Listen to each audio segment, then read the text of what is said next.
Hello guys, we are currently seeing lead code 124, that is binary tree maximum path sum. In this question we have to basically find a path with the maximum sum. So in this path is 213, that is sum is 6, and in this maximum path sum would be 1527, that is 42. So this is the lead code hard. I was like thinking about it, but in the discussions I got to find that before doing this question there are like two questions which you can solve, like prerequisites of doing this question. So I'll be solving that two questions in this video. I'll not be solving this question. I was just showing like for doing this question you need to do two another questions which are like a sub problems of this question. So what are that question? The first question is maximum depth of a binary tree, and this question is binary tree maximum path sum. First question is maximum depth of a binary tree. This is the question. So we need to like actually find the maximum depth. So for this case maximum depth would be 1, 2 and 3. So 3 is the answer, and like yes, there are no more examples. So this is like a very simple question. We don't even have to create another function. We can like simply do it here itself.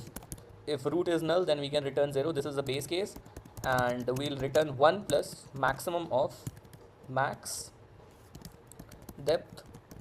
We'll pass root of right, root of left, and max depth root of right.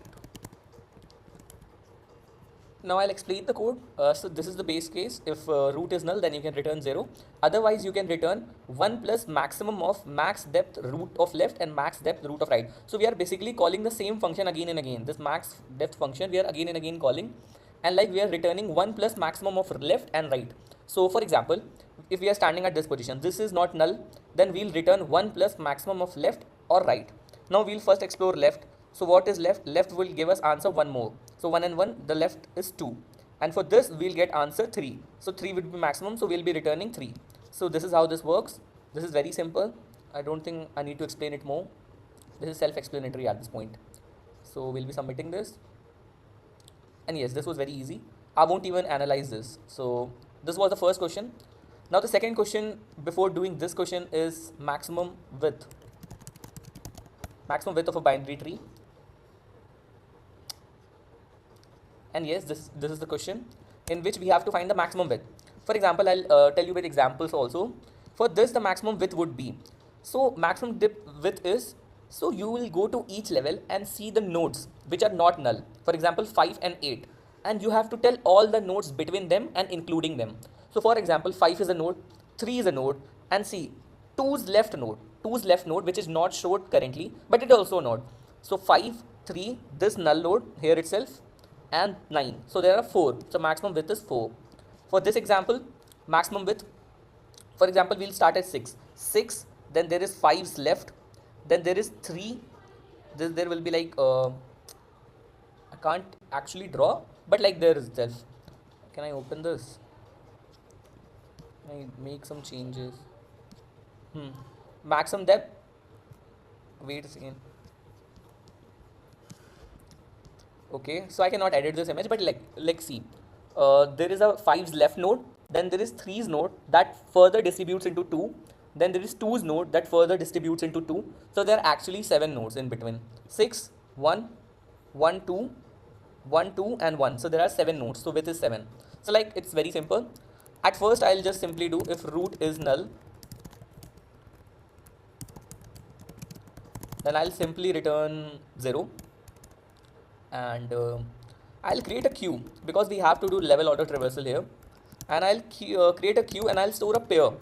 Now what is a pair? A pair would be of tree node and an integer value. Now why am I doing so? Like in usually level order traversal we create a queue only containing tree node, but in this question we have to create indexes. So what I'll do is I'll give index 1 to this, index 2 to this, index 3, index 4, index 5, index 6 and index 7, and I'll simply do at each level index last minus index first plus 1. Okay, so this is my logic, and first of all I'll push root into this root, and I'll give index value as 1, and I'll simply run a loop while queue is not empty. Okay, while queue is not empty. So first of all I'll calculate the size of queue, and that would be, wait a second, I would first of all do it long, because I know there's gonna be a overflow because there are so many nodes. So long n is equals to q dot size. Then I'll have a value 1. Now what is value 1? Value 1 will store the index of the first element of the level, like 5 here. So value 1, I'll set it by -1 or 0 basically, because our indexes start from 1. And I'll store value 2, that is also 0. And then I'll create a loop for int of I, and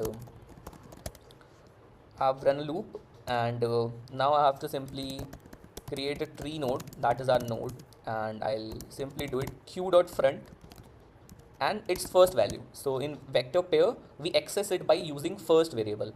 Okay, and I'll also store the value of the index in the index, and this is q dot front of second. Okay, I hope so this is okay.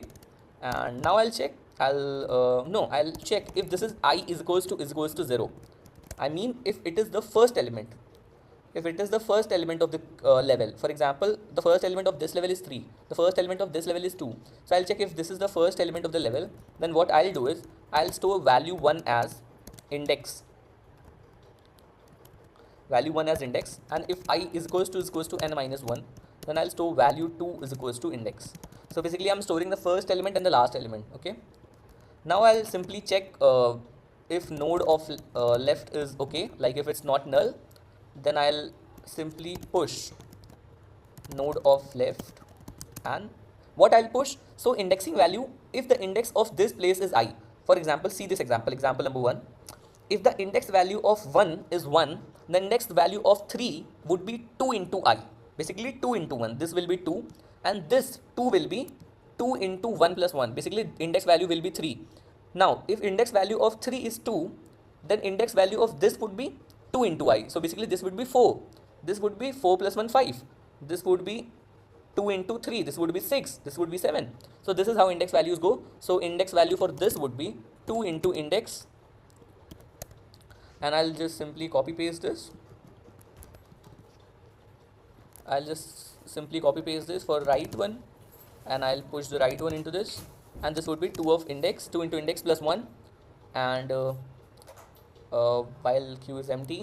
And for this place I'll be simply doing I'll also create a maxi value, that will be our long of maxi, and I'll initialize it with long min, and maxi would be max of maxi comma value 2 minus value 1 plus 1, so basically width of the tree. And I'll just return maxi. Let's run this. I hope so this would be correct.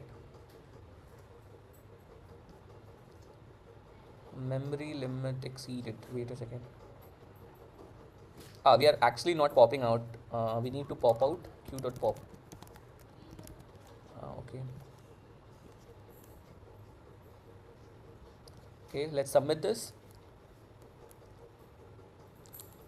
This will, I think, okay, so this has overflowed. So it is saying that you cannot store that thing in int. So I'll do it long. Hope so it won't TLE this time, because everything is in long right now.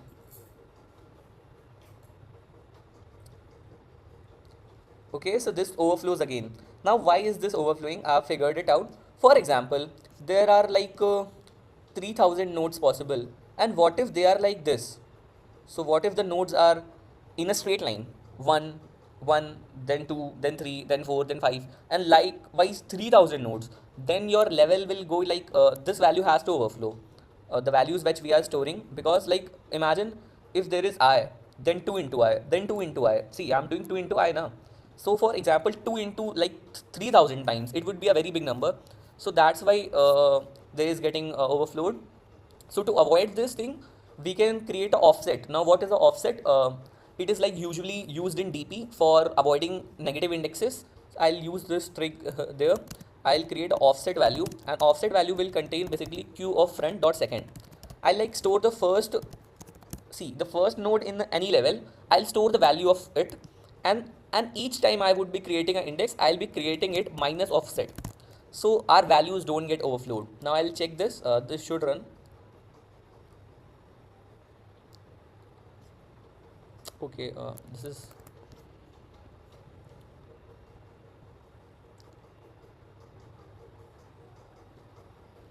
Okay, this runs, and like this offset thing is actually a catch. Otherwise this question is very easy. So we have also solved this. I'll also analyze this to check my complexity.